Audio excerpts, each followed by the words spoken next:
أعوذ بالله من الشيطان الرجيم. بسم الله الرحمن الرحيم. ومن أحسن قولا ممن دعا إلى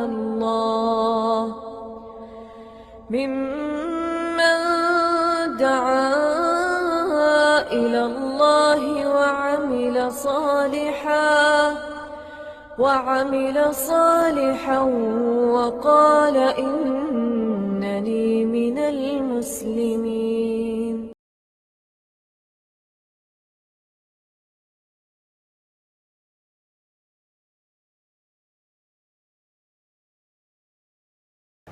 إن الحمد لله نحمده ونستعينه ونستغفره ونعوذ بالله من شرور أنفسنا ومن سيئات أعمالنا. من يهده الله فلا مضل له ومن يضلل فلا هادي له. وأشهد أن لا إله إلا الله وحده لا شريك له وأشهد أن محمدا عبده ورسوله. أما بعد فإن خير الحديث كتاب الله وخير الهدي هدي محمد صلى الله عليه وسلم وشر الأمور محدثاتها وكل محدثة بدعة وكل بدعة ضلالة وكل ضلالة في النار. رب اشرح لي صدري ويسر لي أمري واحلل عقدة من لساني يفقهوا قولي. رب أعوذ بك من همزات الشياطين وأعوذ بك رب أن يحضرون. اعوذ باللہ السمیع العلیم من الشیطان الرجیم. لہ ما فی السماوات وما فی الارض وان اللہ لہو الغنی الحمید. الم تر ان اللہ سخر لکم ما فی الارض والفلک تجری فی البحر بامرہ ویمسک السماء ان تقع علی الارض الا باذنہ ان اللہ بالناس لرؤوف رحیم. وَهُوَ الَّذِي أَحْيَاكُمْ ثُمَّ يُمِيتُكُمْ ثُمَّ يُحْيِيكُمْ إِنَّ الْإِنسَانَ لَكَفُورٌ.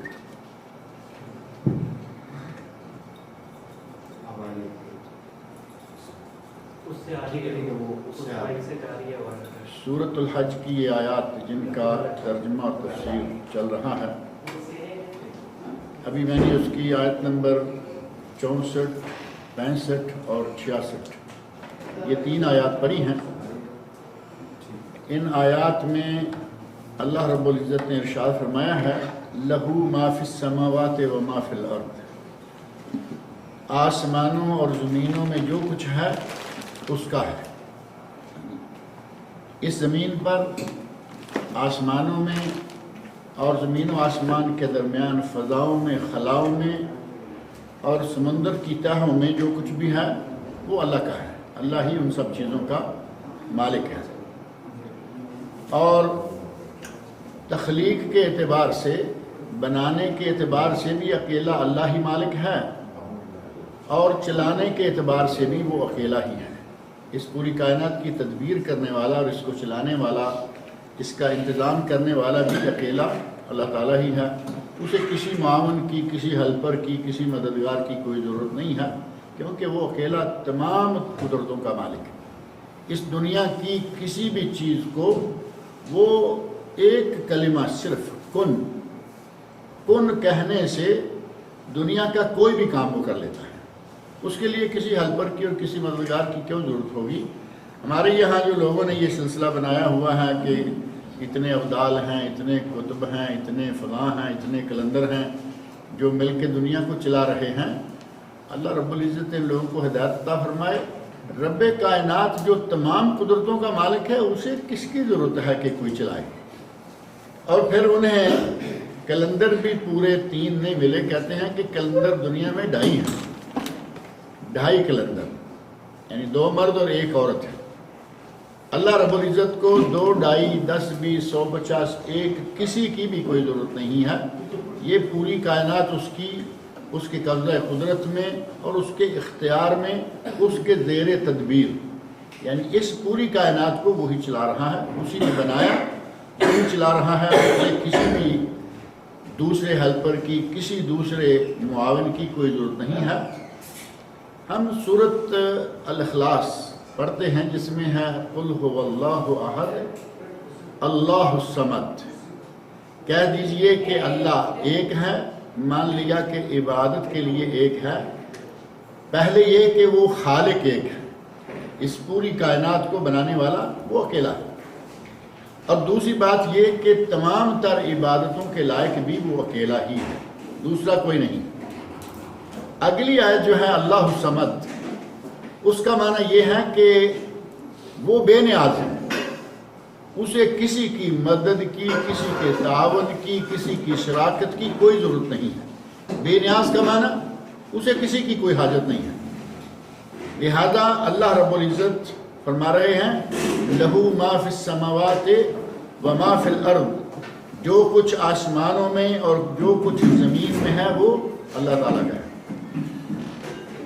یہاں آپ دیکھ رہے ہیں کہ سماوات جمع کا صیغہ ہے، جمع کا صیغہ یعنی پلورل، آسمانوں میں جو کچھ ہے، لیکن اس کے ساتھ ہی جب زمین کی باری آئی تو اللہ رب العزت نے ارض کہا ہے، لہو ما فی السماوات و ما فی الارض، اسی کے لیے ہے جو کچھ آسمانوں میں ہے اور اسی کے لیے ہے جو کچھ کے زمین میں ہے۔ اور نبی صلی اللہ علیہ وسلم کے ارشاد سے پتہ چلتا ہے کہ زمینیں بھی سات ہیں، آسمان سات ہیں، زمینیں بھی سات ہیں، لیکن ان سات زمینوں کی تفصیلات ہمارے سامنے نہیں ہیں۔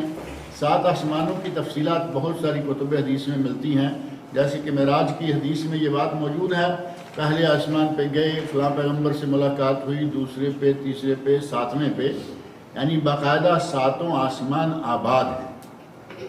ہر آسمان پر کوئی نہ کوئی نبی بھی موجود ہے اور ظاہر کہ اللہ کے فرشتے موجود ہیں، لیکن زمینوں کے بارے میں یہ کسی صحیح حدیث سے پتہ نہیں چلتا کہ زمینیں سات کیسی ہیں، کس طرح ہیں، آباد ہیں، غیر آباد ہیں۔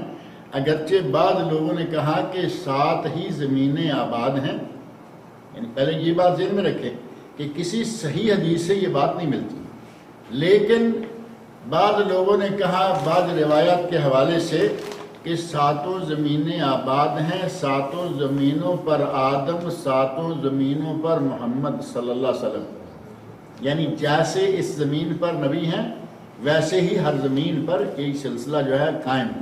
لیکن یہ بات جو ہے وہ بظاہر صحیح نہیں لگتی، کیونکہ نبی صلی اللہ علیہ وسلم کے بارے میں، باقی انبیاء کے بارے میں تو نہ کہیں، نبی صلی اللہ علیہ وسلم کے بارے میں کہا گیا کہ ہم نے آپ کو کافۃ للناس، ہم نے آپ کو تمام انسانوں کے لیے نبی بنا کر بھیجا ہے۔ جب تمام انسانوں کی باری آئے گی تو کسی دوسری زمین پر کسی دوسرے نبی کا وجود جائز ہی نہیں ہوگا، کیونکہ اللہ رب العزت نے تمام انسانوں کے لیے نبی صلی اللہ علیہ وسلم کو نبی بنا کر بھیجا ہے۔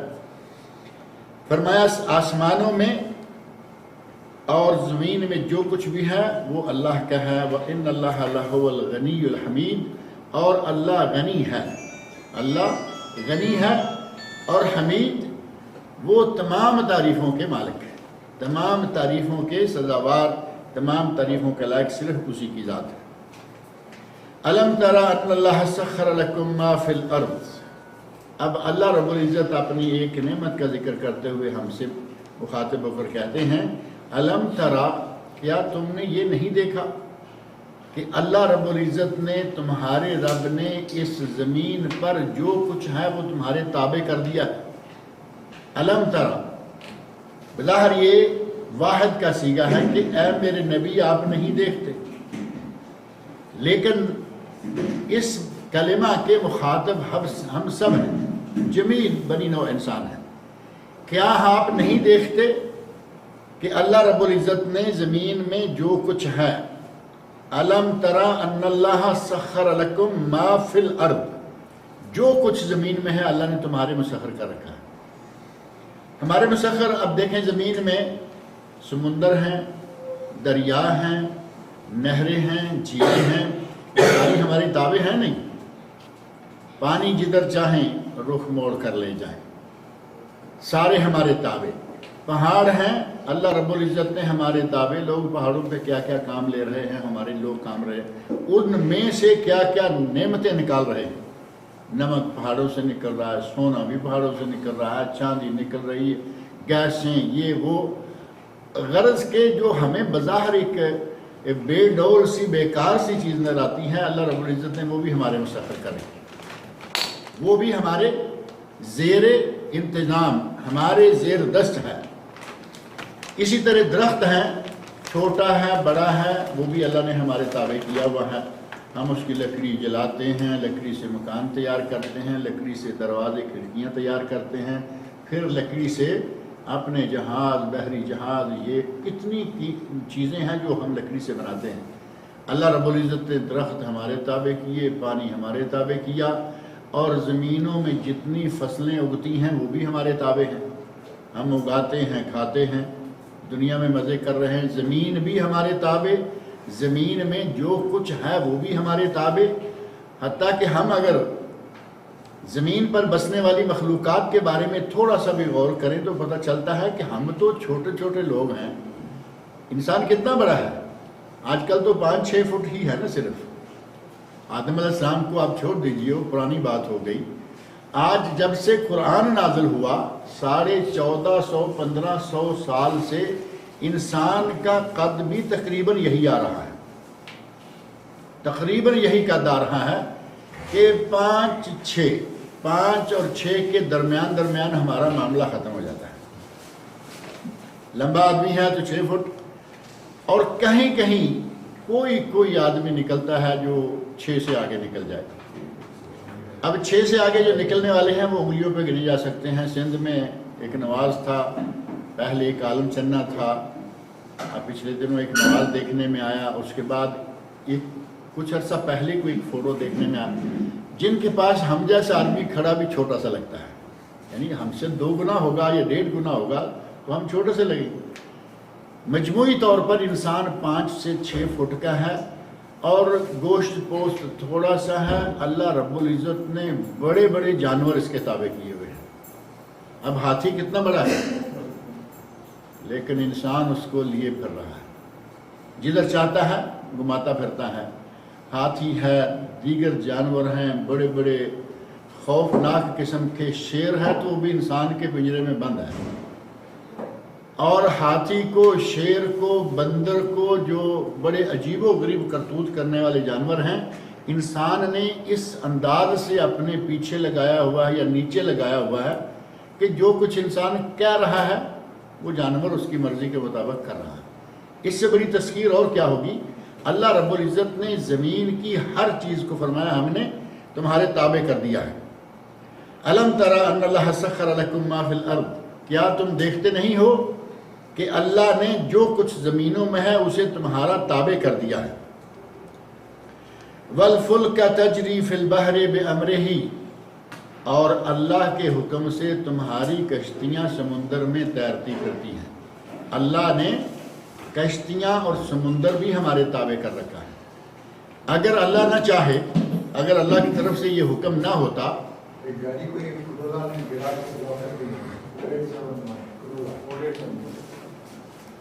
اگر اللہ رب العزت کا حکم نہ ہوتا تو یہ سمندر آپ دیکھیں جو ایک حد تک رکا ہوا ہے۔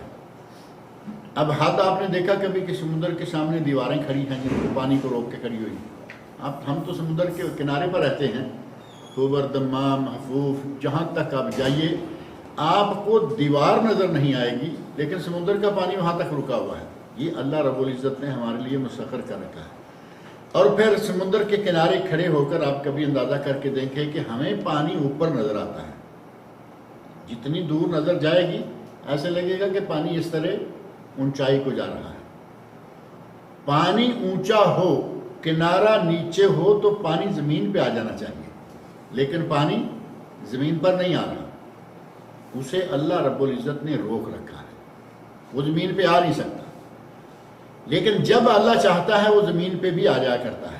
ابھی پچھلے دنوں چکر لگایا نا ایک چھوٹا تھا، اس نے چند سال پہلے جو سونامی آیا تھا، آپ سب نے خبریں پڑھی۔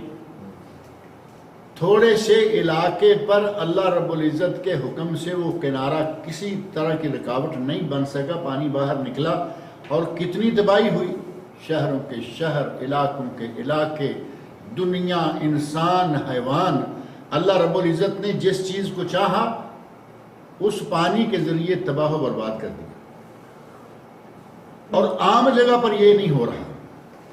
اگر یہی ہو کہ آگے کوئی دیوار نہیں، آگے کوئی رکاوٹ نہیں، جو بھی چاہے اس کو پکڑ لے، جس طرف چاہے یہ نکل جائے، نہیں.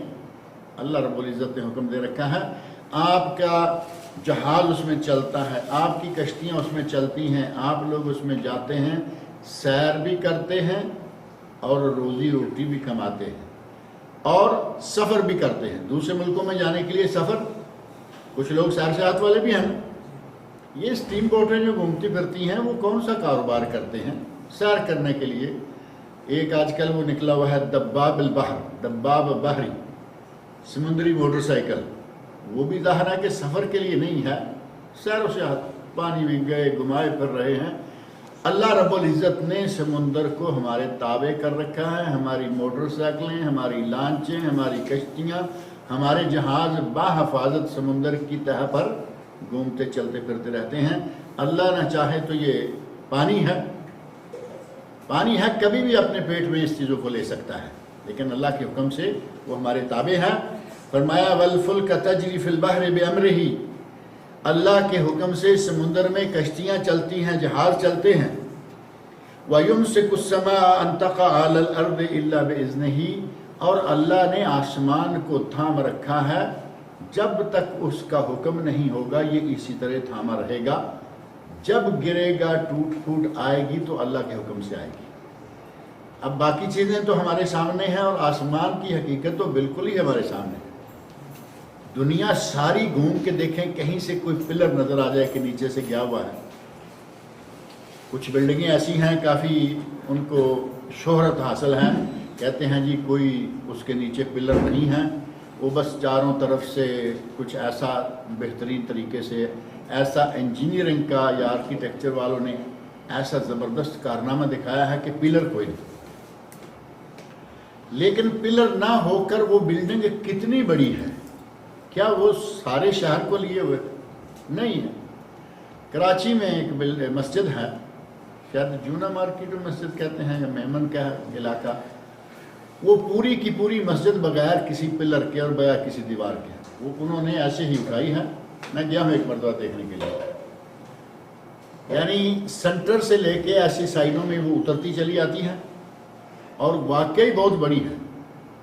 لیکن چاروں طرف آخر دیواریں تو ہیں نا، بنایا ایسے انداز سے، اس کو یوں اٹھایا کہ یہ بیسز ہیں اور بیسز کو اوپر جا کے ملا دیا. انجینئر کے لیے ظاہر ہے کہ کام ہے، اچھا ہے، لیکن بظاہر کوئی اتنا بڑا کارنامہ بھی نہیں. پھر بھی ہمیں بڑا کارنامہ لگتا ہے اور اس میں محلے کے لوگ نماز پڑھتے ہیں، مسجد بھر جاتی ہے. اللہ رب العزت نے وہ کام کیا ہے کہ پوری کائنات کو اپنے سائے میں لیے ہوئے ہے، کہیں پلر نہیں، کہیں دیوار نہیں، کہیں کچھ نہیں. فرمایا اللہ ہی ہے جس نے آسمان کو اوپر روکا ہوا ہے. اللہ کے حکم سے آسمان ہمارے سروں کے اوپر تھما ہوا ہے. اگر اللہ کا حکم نہ ہوتا یہ گر جاتا، تباہی مچ جاتی، دنیا میں کوئی چیز باقی نہ بچ پاتی. اللہ نے فرمایا وَيُمْسِكُ السَّمَاءَ، اور اللہ ہی وہ ذات ہے جس نے آسمان کو روکا ہوا ہے، پکڑا ہوا ہے، ان تقع علی الارض، کہ وہ کہیں زمین پر نہ گر جائے، الا باذنہ، سوائے اس کے حکم کے. اور یہ بھی اللہ نے اس لیے فرما دیا کہ ایک وقت آئے گا کہ یہ آسمان اس طرح اپنی جگہ پہ قائم نہیں رہے گا، بلکہ اس میں بھی ٹوٹ پھوٹ آ جائے گی. آسمان میں ٹوٹ پھوٹ، زمین میں ٹوٹ پھوٹ، پہاڑوں میں ٹوٹ پھوٹ. کوئی چیز آپ نے 30ویں سپارے میں پڑھا نا کہ پہاڑ اس طرح اڑیں گے جس طرح کے روئی کے گالے اڑتے ہیں. کل اہن المنفوش، کل اہن المنفوش، جس طرح کے روئی یا اون کے ریشے اڑتے ہیں، یہ پہاڑ اس طرح ہوا میں اڑتے نظر آئیں گے. قیامت کے دن اللہ رب العزت اس آسمان کو بھی ٹوٹ پھوٹ کا شکار کر دے گا. زمین یہ نہ رہے گی، آسمان یہ نہ رہے گا، بلکہ اللہ رب العزت فرمایا کہ اس دن ہم زمین بھی نہیں لائیں گے. فرمایا کہ تمہارے دنیا میں زندہ رہنے، تمہارے تمام خطرات سے بچانے کے لیے اللہ رب العزت نے تمہارے سروں پر آسمان کو روکا ہوا ہے، تھامے ہوئے ہے. ان اللہ بالناس لرؤوف رحیم، بے شک اللہ تعالی لوگوں پر رؤوف و رحیم ہے، لوگوں پر بڑا ہی مہربان ہے. اللہ بڑا ہی مہربان ہے، اس نے تمہارے خطرات کی جتنی چیزیں تھیں ان کو اپنے کنٹرول میں رکھا ہوا ہے۔ پانی کو کنٹرول میں رکھا ہوا ہے کہ ڈبو نہ دے، آسمان کو کنٹرول پر رکھا ہوا ہے کہ تباہی نہ مچا دے۔ وہ تمہارے لیے بڑا ہی رؤوف و رحیم ہے، اور تمہارے ساتھ وہ ہمیشہ رحمت کا معاملہ کرتا ہے، رحیمی کا معاملہ کرتا ہے۔ وَهُوَ الَّذِي، اور اللہ ہی وہ ذات ہے، وَهُوَ الَّذِي أَحْيَاكُمْ، جس نے تمہیں زندہ کیا۔ انسان پہلے نہیں تھا، حالانکہ ہم کوئی بھی نہیں تھے پہلے، تو اللہ رب العزت نے ہمیں زندگی بخشی، یعنی دنیا میں ہمیں اللہ رب العزت نے بھیجا، اور اس کا سلسلہ جو ہے وہ اللہ رب العزت نے ایک اسپیشل سلسلہ بنایا ہوا ہے۔ مرد اور عورت کے ملاپ سے اللہ تعالیٰ ایک نیا انسان پیدا دنیا میں بھیج دیتا ہے۔ اللہ رب العزت نے فرمایا کہ وہی اللہ ہے جس نے تمہیں زندگی بخشی، تمہیں زندہ کیا، تمہیں دنیا میں بھیجا۔ ثم یمیتکم، اور پھر ایک نظام مقرر کیا، اس نظام کے تحت ایک وقت آئے گا کہ وہ تمہیں دوبارہ مار دے گا۔ آج تمہیں زندہ کیا، دنیا میں بھیجا، ثم یمیتکم، پھر تمہیں وہ مار دے گا۔ کسی کو دنیا میں آتے ہی آپ دیکھیں گے بچہ ایک چیخ مارتا ہے، اس کے بعد ڈیڈ۔ کسی کو شیر خارگی کے ایام میں دودھ پینے کے دوران ہی وہ مر گیا، بچہ ہے۔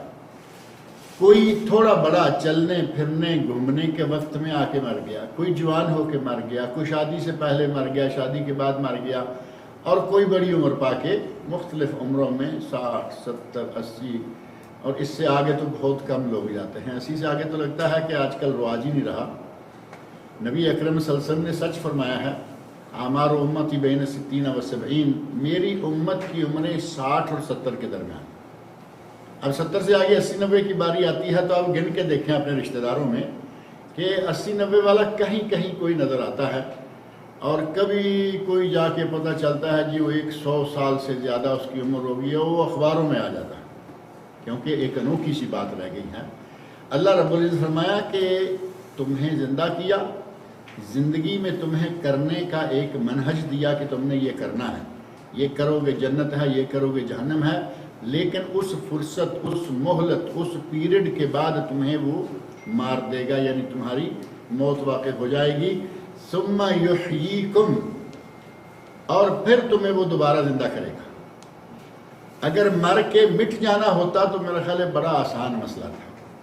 اگر مر کے مٹ جانا ہوتا اور اس کے آگے کوئی معاملہ نہ ہوتا تو بات ختم ہوئی، اچھے طریقے سے گزار لی، برے طریقے سے گزار لی، اب ہمیں کوئی پوچھنے والا تو نہیں ہے نا، مر جائیں گے بات ختم ہو جائے گی۔ لیکن اللہ رب العزت نے یہ نظام رکھا ہے کہ مر جائیں گے اور مرنے کے بعد پھر اٹھایا جائے گا، اور اس دوسری زندگی میں اس زندگی کا حساب لیا جائے گا۔ اس زندگی میں کوئی کیا کرتا رہا، اس نے اچھے عمل کیے یا برے افعال کا ارتکاب کیا، ان کا حساب اللہ تعالیٰ اگلی زندگی میں لے گا۔ لہذا فرمایا کہ وہی ہے، وَهُوَ الَّذِي أَحْيَاكُمْ، وہی ذات ہے جس نے تمہیں زندہ کیا، ثم یمیتکم، پھر تمہیں وہ مارے گا، ثم یحییکم، پھر وہ تمہیں دوبارہ زندہ کرے گا۔ اور اللہ رب العزت نے قرآن کریم کے دوسرے مقام پر فرمایا ہے، منہا خلقناکم، منہا سے مراد ارض، مٹی، ہم نے تمہیں مٹی سے بنایا، منہا خلقناکم وفیہا نعیدکم، اور تمہیں دوبارہ لٹا کر اسی مٹی میں لے جائیں گے، ومنہا نخرجکم تارۃ اخری، اور اس سے ہم تمہیں دوبارہ کھڑا کر لیں گے۔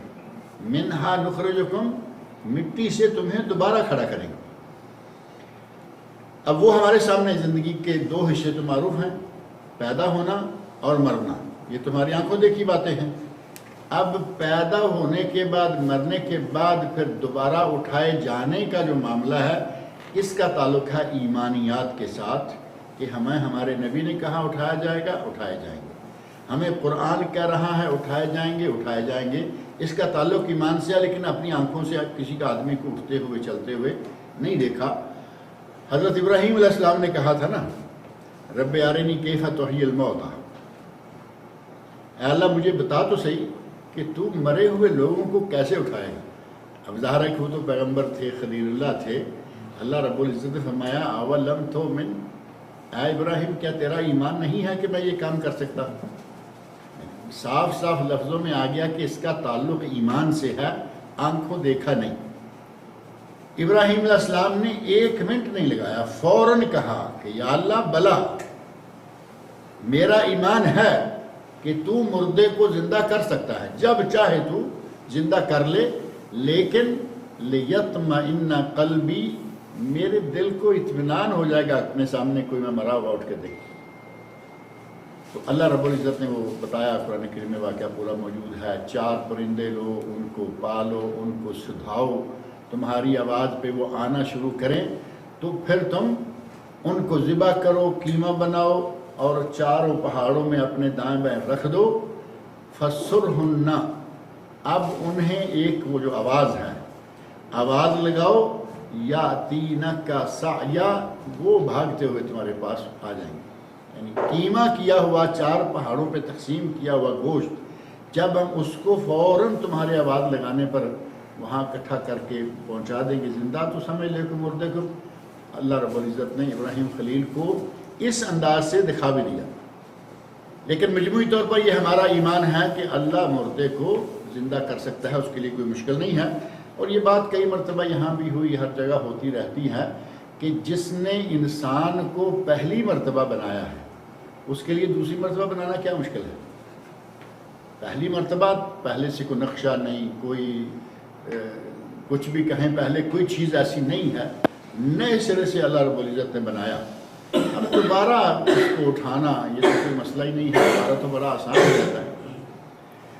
اور عموماً قبرستان میں جب میت کو دفن کرنے لگتے ہیں تو اس وقت یہ آیت پڑھی جاتی ہے، کہتے ہیں جب مردے کو، میت کو قبر میں رکھو، اس کی لحد ہے یا شق ہے اس میں رکھو، تو اس وقت یہ پڑھو، منہا خلقناکم وفیہا نعیدکم ومنہا نخرجکم تارۃ اخری، اسی مٹی سے تمہیں بنایا تھا، زندہ کیا تھا، اسی میں تمہیں دفن کیا جا رہا ہے، ختم ہو چکے، ومنہا نخرجکم تارۃ اخری، اور اسی سے تمہیں دوبارہ اٹھایا جائے گا۔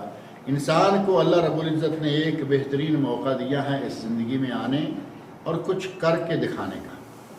اگر موقع ملے، اپنی صحت، اپنی عمر اور اپنی خاص طور پر جوانی، ان چیزوں کو اللہ کی اطاعت میں گزاریں تاکہ کل کو جب ہمیں ہمارا رب اٹھائے تو ہم سرخرو ہوں، ہمیں پریشانی نہ ہو کہ پتہ نہیں اب کہاں ڈالا جائے گا۔ ہمیں اللہ کے سامنے سرخرو ہونے کے لیے اس زندگی میں کچھ کر گزرنا ہماری ذمہ داری ہے۔ ان الانسان لکفور، اللہ نے فرمایا کہ البتہ انسان بڑا ناشکرا ہے۔ ہم نے اس کو اتنی نعمتیں دی، زمین اور اس کی تمام چیزیں اس کے تابع کر دیں، آسمان کے خطرات کو اس سے روک کے رکھا، اور اسے ہم نے دنیا میں بھیجا، زندگی بخشی، نعمتوں سے نوازا، مرے گا پھر ہم اس کو اٹھائیں گے۔ اتنی ہماری نعمتیں ہیں لیکن یہ ناشکرا ہے، یعنی شکر گزار نہیں بنتا۔ اللہ رب العزت سے میری دعا ہے کہ وہ ہمیں اپنا شکر گزار بنائے، ہمیں اپنی اطاعت میں رکھے، ہمیں خالص اپنے لیے عبادت کرنے کی توفیق سے نوازے، قرآن کریم پڑھنے، سننے، سمجھنے اور اس کے احکام پر عمل کرنے کی توفیق عطا فرمائے۔ اللہ رب العزت ہمیں، رمضان قریب آ رہا ہے، رمضان تک، رمضان مکمل ہونے تک زندہ رکھے، صحت و عافیت سے رکھے، روزے رکھنے کی توفیق عطا فرمائے۔ اللہ تعالیٰ مجھے اور آپ سب لوگوں کو لے کے مجھ سے نوازے۔ اور رمضان کے شروع ہونے کے ساتھ ہی یہ درس جو ہے یہاں کا، یہ 5-6 ہفتے کے لیے بند ہو جاتا ہے۔ عید کی چھٹیاں ختم ہوں گی تو پھر انشاءاللہ شروع ہو جائے گا، اور آپ کو انشاءاللہ اطلاع بھی کر دیں گے، کیونکہ رمضان میں آپ کو معلوم ہے سب جگہ دروس کا سلسلہ بند ہو جاتا ہے، اور ایک ہفتہ واری درس کی بجائے ڈیلی درس شروع ہو جاتے ہیں۔ جو افطار کیمپ ہیں ان میں بلا ناغہ درس ہوتے ہیں۔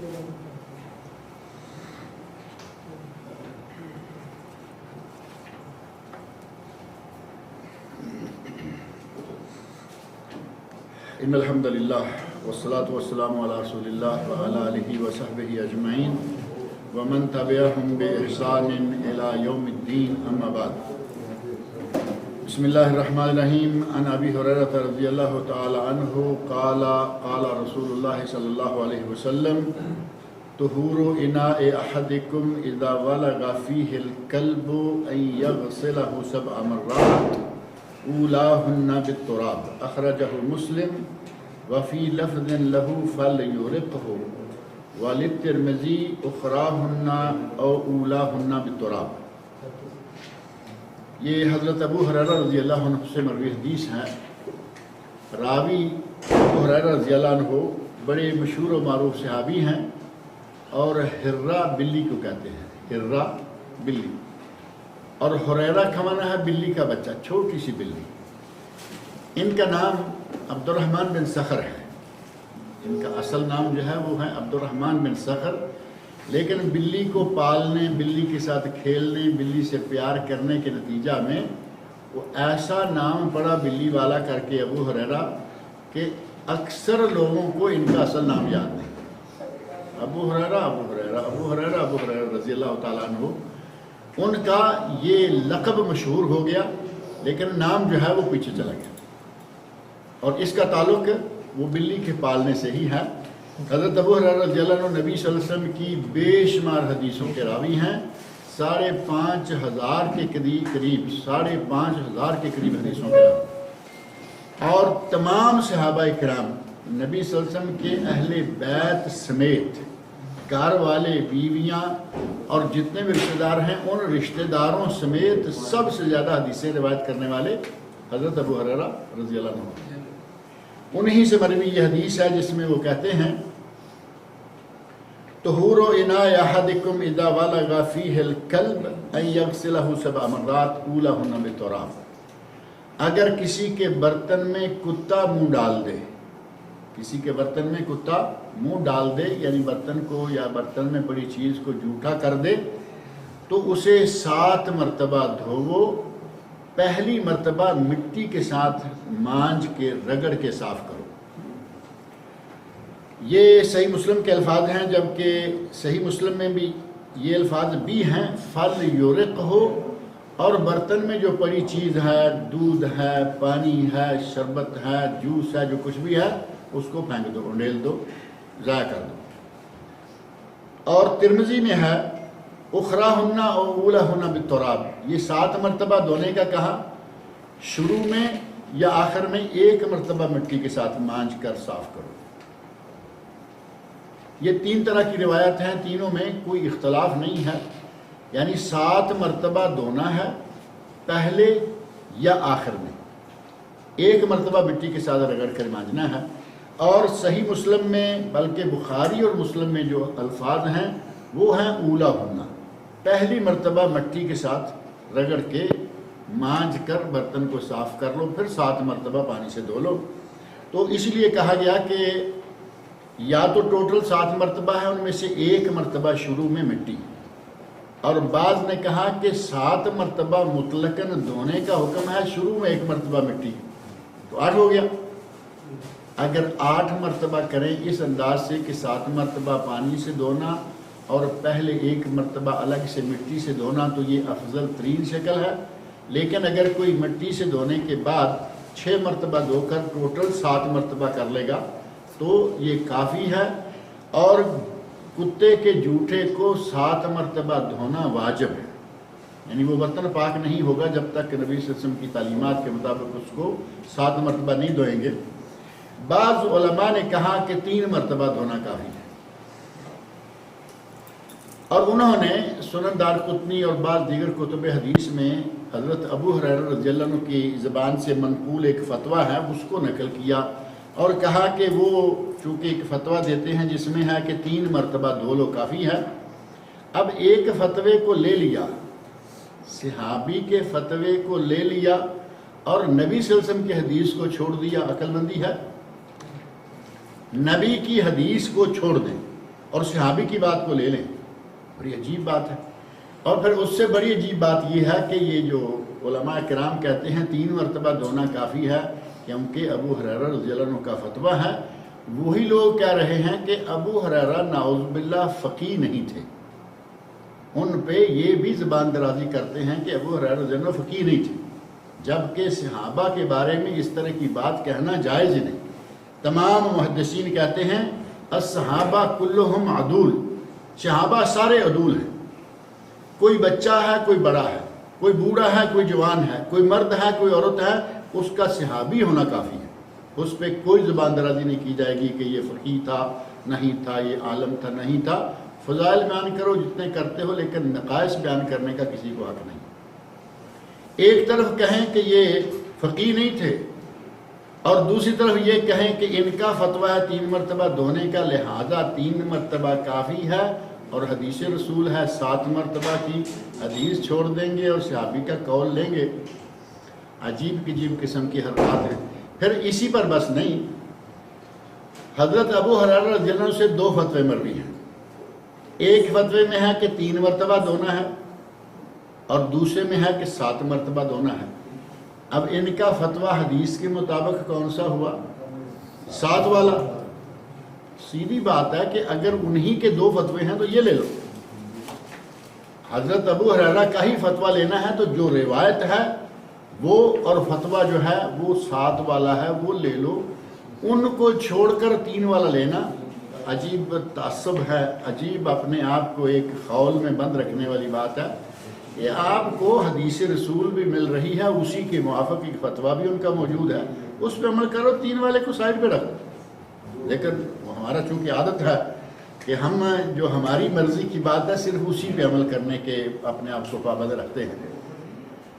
مولانا ابو الحسنات عبد الحی لکھنوی رحمۃ اللہ علیہ فرنگی محلی، یہ فرنگی محل شاید دہلی میں ہے، محلہ ہے، اس جگہ کی یہ رہنے والے تھے، حنفی علماء میں سے ہیں، بہت بڑے عالم تھے ہندوستان میں۔ انہوں نے بعض علماء، علامہ عینی بہت بڑے محدث حنفی گزرے ہیں، ان کو اور اسی طرح بعض دیگر جو بڑے بڑے محدثین ہیں جنہوں نے یہ بات کہی کہ 3 والے کو لے لو باقی کو چھوڑ دو، علامہ عینی اور ایک ابن الحمام، بڑے پائے کے احناف کے یہ امام ہیں، انہوں نے 3 کا کہا۔ مولانا عبد الحی حنفی السعایا فی شرح و حاشیہ شرح وقایا کے حاشیہ میں وہ کہتے ہیں، اب ان کی باتوں کو اب چھوڑ دیتے ہیں، انہوں نے بڑا سخت رد کیا، وہ بھی حنفی ہیں، لیکن انہوں نے کہا کہ یہ کیا بات ہوئی کہ حدیث رسول کو بھی ترک کر دو، ایک آدمی کا صحابی کا فتویٰ بھی حدیث رسول کے مطابق ہے اسے بھی ترک کر دو، اور تم وہ چیز لو جو کہ سند کے اعتبار سے بھی ان سے بہت پیچھے ہے، کہاں صحابی کا قول کہاں نبی کا ارشاد، اس کو تم لے رہے ہو، اس کو چھڑ رہے ہو۔ تعصب کی بھی کوئی انتہا ہوتی ہے، اتنا بھی آدمی تعصب میں نہ گر جائے کہ اسے سامنے حق نظر آ رہا ہے اور اس کو قبول کرنے سے گریز کرے۔ غرض یہ کہ کتے کا جوٹھا نجس و ناپاک اور کتے کے منہ کا لعاب نجس پلید، اور کتے کو گود میں بٹھانا کیسا رہے گا؟ آج کے دور میں لوگ کتے کو گود میں بٹھاتے ہیں، کتے کو چومتے ہیں، چاٹتے ہیں، کیا کیا حرکتیں کرتے ہیں۔ کتے کے جوٹھے کا 7 مرتبہ دھوئے بغیر پاک ہونا ناممکن۔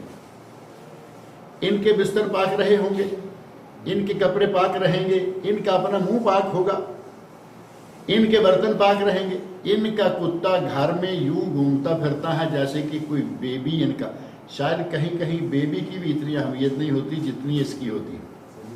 بچے کو کچھ ہوتا ہے تو ہوتا رہے، اس کو کچھ نہیں ہونا چاہیے۔ کمبلوں میں، بیڈوں پر، صوفوں پر بہترین، بچہ صوفے کے اوپر پاؤں رکھے تو نہیں رکھنے دیتے بچے، ماں باپ کہتے ہیں جی صوفے خراب کرتے ہو، پاؤں نیچے لٹکا کے بیٹھے، اور کتا اوپر ہو کے 4 پاؤں اوپر رکھ کے بیٹھے۔ مغربی تہذیب نے اتنا اندھا کر رکھا ہے۔ نبی صلی اللہ علیہ وسلم نے جو یہ حکم دیا ہے کہ کسی بھی چیز کو آپ 1 مرتبہ دھو لیں، 2 مرتبہ دھو لیں، 3 مرتبہ دھو لیں، بات ختم ہو گئی۔ کتے کے جوٹھے کو 7 مرتبہ دھونے کا کیوں حکم دیا؟ کوئی نہ کوئی حکمت تو ہوگی نا۔ کتے کا جوٹھا اتنا نجس، اتنا ناپاک، اتنا خطرناک ہے۔ اب نبی اکرم صلی اللہ علیہ وسلم نے وہ ساری ڈیٹیل بتانے کی بجائے ابھی حال ہی میں، ابھی جو موجودہ ڈاکٹرز لوگ ہیں انہوں نے یہ یورپ میں خاص طور پر دیکھ لیا ہے کہ کتے کے دھونے کا مسلمانوں کے یہاں 7 مرتبہ کا رواج کیوں ہے۔ انہوں نے خود لکھا یورپ کے ڈاکٹروں نے کہ کتے کے پیٹ میں کچھ ایسے جراثیم ہوتے ہیں جو اس کے فضلے کے ساتھ نکلتے ہیں. جب وہ پخانہ کرتا ہے تو وہ اس کے ساتھ وہ جراثیم نکلتے ہیں. اور آپ کو معلوم ہے کتا استنجا کیسے کرتا ہے؟ اپنے منہ سے. یعنی وہ اپنی صفائی جو ہے اپنے منہ سے کرتا ہے, منہ پھیر کے. اور جب منہ مارتا ہے تو ظاہر کہ وہ چیزیں اس کے منہ پہ آ گئیں. جو انتہائی خطرناک قسم کا جراثیمہ ہے وہ اس کے منہ پہ لگ گیا. جب پانی میں آئے گا, شربت میں آئے گا, کہیں بھی آئے گا, وہ چیز اس کے اندر داخل ہو جائے گی. اب پانی میں, کھانے میں, کپڑے میں, کہیں بھی آیا وہ انسان کے اندر جا سکتا ہے یا نہیں؟ آرام سے. اور ڈاکٹر کہہ رہے ہیں کہ یہ معدے میں چلا جائے تو معدے کی دیوار کو سوراخ کر کے باہر نکل آئے گا, خون میں شامل ہو جائے گا. اور جب یہ جراثیم خون میں شامل ہو گیا تو دماغی بیماریاں, قلبی امراض, دل کی بیماریاں, دماغ کی بیماریاں اور پھیپھڑوں کی بیماریاں, 3 خاص قسم کی بیماریاں اس کتے کے جوٹھا پینے سے لگتی ہیں. یورپ کے ڈاکٹروں کو یقین ہو گیا کہ یہ بیماریاں کیوں آ رہی ہیں, یورپ میں یہ بیماریاں مکثرت کیوں ہیں, انہیں یقین ہو گیا. اب کتے کے اس جراثیم کو چیک کرنے کا سسٹم لمبا چوڑا ہے. اب ہر آدمی اپنے گھر وہ لیبارٹری تو نہیں رکھ سکتا نا کہ وہ جراثیم کتے کے منہ پر اس وقت ہے یا نہیں ہے. نبی اکرم صلی اللہ علیہ وسلم نے 2 لفظ کہے, کتے کا جھوٹا نجس ہے, اس سے بچ جاؤ. اگر کبھی جھوٹا کر ہی جائے تو 7 مرتبہ دھوو, وہ جراثیم نکل جائے گا. آپ 50 مرتبہ پانی سے دھوئیں, وہ جراثیم نہیں جاتا جب تک کہ اسے مٹی سے صاف نہ کریں. اب مٹی میں بھی کوئی خاصیت ہے نا, کچھ کام ہے وہ سوائے مٹی کے نہیں ہو پاتے. نبی صلی اللہ علیہ وسلم نے فرمایا کہ استنجا کرو تو اپنے ہاتھ کو 1 مرتبہ مٹی پہ رگڑ دو. اب وہ نہیں ملتی ہمارے یہاں, اس کی جگہ پاؤڈر اور یہ اور وہ صابن شیمپو وغیرہ آگے. وہی معاملہ ہمارے کچن میں بھی آ گیا کہ اگر کبھی ایسا ہو کہ کتا کسی, ظاہر ہے کہ باہر پڑا برتن ہے, کچھ بھی ہے, ڈال گیا منہ, تو ہم اس کو بھی پاؤڈروں سے اور لیکوڈ وغیرہ سے صاف کرتے ہیں. جبکہ اصل یہ ہے کہ جب تک اسے مٹی کے ساتھ نہ مانجا جائے گا وہ برتن پاک نہیں ہوگا, صاف نہیں ہوگا. نبی اکرم صلی اللہ علیہ وسلم کی آپ اپروچ دیکھیں, ان باتوں سے بہت ساری, اس طرح کی باتوں سے بہت سارے کافر مسلمان ہوئے, ڈاکٹر, پڑھے لکھے لوگ. انہوں نے دیکھا کہ یہ نبی آج سے 1500 سال پہلے یہ باتیں کر کے گیا ہے جہاں ہماری سائنس آج پہنچ رہی ہے. تو اس کا مطلب یہ ہے کہ وہ عام آدمی نہیں تھا, وہ واقعی پروفٹ, واقعی نبی تھا, اور اللہ کی طرف سے ایک خاص ڈائریکٹ ڈائلنگ تھی ان کے ساتھ. تو نبی اکرم صلی اللہ علیہ وسلم نے کتے کے جوٹھے کو 7 مرتبہ دھونے کا حکم دیا, اور 7 مرتبہ دھوئیں, شروع میں یا آخر میں. اور صحیح تر بات یہ ہے کہ شروع میں 1 مرتبہ مٹی کے ساتھ اس کو صاف کر لے. اور حضرت ابو قتادہ رضی اللہ عنہ صحابی ہیں, وہ بیان کرتے ہیں کہ نبی اکرم صلی اللہ علیہ وسلم سے بلی کے بارے میں پوچھا گیا. اب لگیا تو اگلا مسئلہ بھی آ گیا. بلی کے بارے میں پوچھا گیا, قال فی الحرہ, حرہ ہی کی تصغیر ہے حریرہ. ایسے میں نے ذکر کیا کہ ان کا نام ابو حریرہ کیسے تھا. نبی صلی اللہ علیہ وسلم سے جب بلی کے بارے میں پوچھا گیا تو فرمایا انہا لیست بنجس, بلی نجس نہیں ہے. کتا نجس ہے, بلی نجس نہیں ہے. کتے کا جوٹھا ناپاک ہے, بلی کا جوٹھا ناپاک نہیں ہے. انما ہی من الطوافین علیکم, فرمایا کہ یہ بلی تو تمہارے بار بار گھر میں آنے جانے نکلنے اور داخل ہونے والوں میں سے ہے, جس طرح گھر کا کوئی غلام ہوتا ہے. اب ظاہر ہے کہ وہ منٹ میں کچن میں, منٹ میں گلی میں, منٹ میں کچن میں, منٹ میں دالان میں, جس طرح گھر کے کنیز غلام ہوتے ہیں, بلی کا معاملہ وہ ہے. اس سے تم بچ نہیں پاؤ گے. اگر گھر میں ہے گھومنے پھرنے تو کوئی بات نہیں. اگر آپ کو نظر آ رہا ہے کہ بلی کے منہ میں چوہا ہے, وہ بھی تو پارٹی ہے نا ایک اسپیشل اس طرح کی. اگر ایسی بلی ہے کہ اس کے منہ میں چوہا ہے, ابھی وہاں چوہا گرا کے آ کے برتن میں پانی ڈالے گی, نجس ہو گیا, کیونکہ چوہے کی وجہ سے نجس.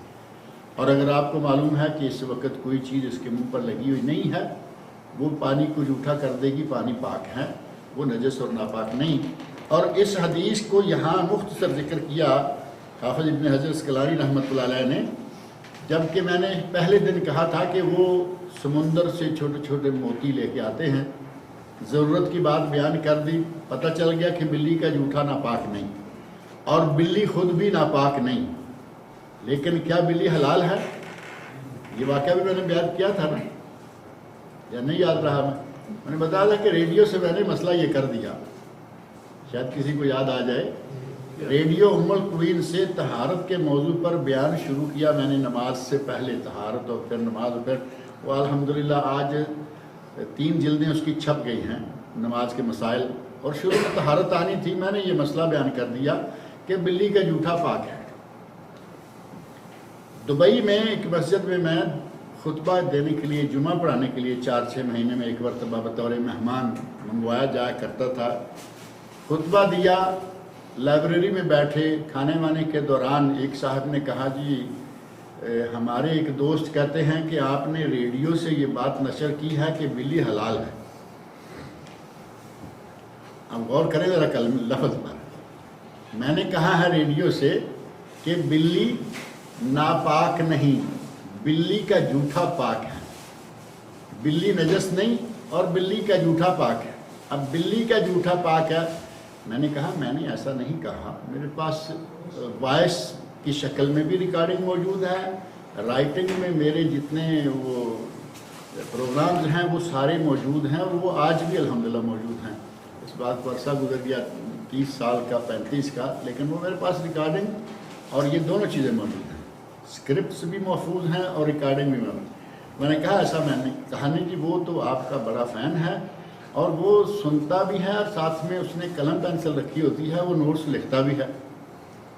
اس نے اپنی کاپی نکال کے ہمیں بتایا کہ دیکھو لکھا ہوا ہے بلی حلال ہے۔ تو میرے ذہن میں بات آ گئی کہ اس نے کیا کیا ہے۔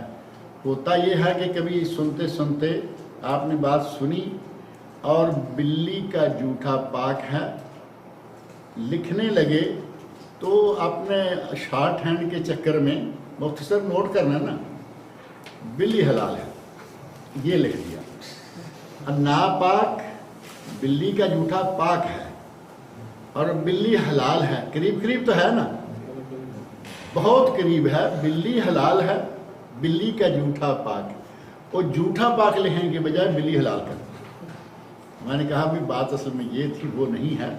تو نبی اکرم صلی اللہ علیہ وسلم نے فرمایا انہا لیست بنجس، بلی نجس نہیں ہے، یعنی بلی پاک ہے، اور بلی پاک ہے تو بلی کا جوٹا بھی پاک ہے، بلی کا جوٹا بھی پاک ہے۔ انما ہی من الطوافین علیکم، یہ ان جانوروں میں سے ہے جو تمہارے غلاموں کی طرح گھر میں بار بار آنے جانے والے ہیں۔ لہذا حضرت ابو قتادہ رضی اللہ عنہ کے ساتھ کیا ہوا واقعہ، اس میں کیا ہے جو اصل واقعہ تفصیلی موجود ہے فتح الباری میں، صحیح بخاری میں،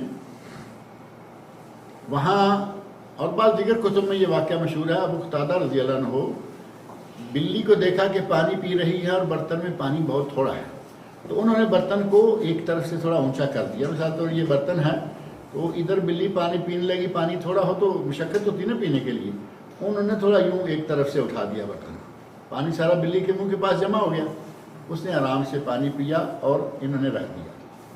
وہاں ان کی بیوی پاس موجود تھی جن کا نام تھا کبشہ۔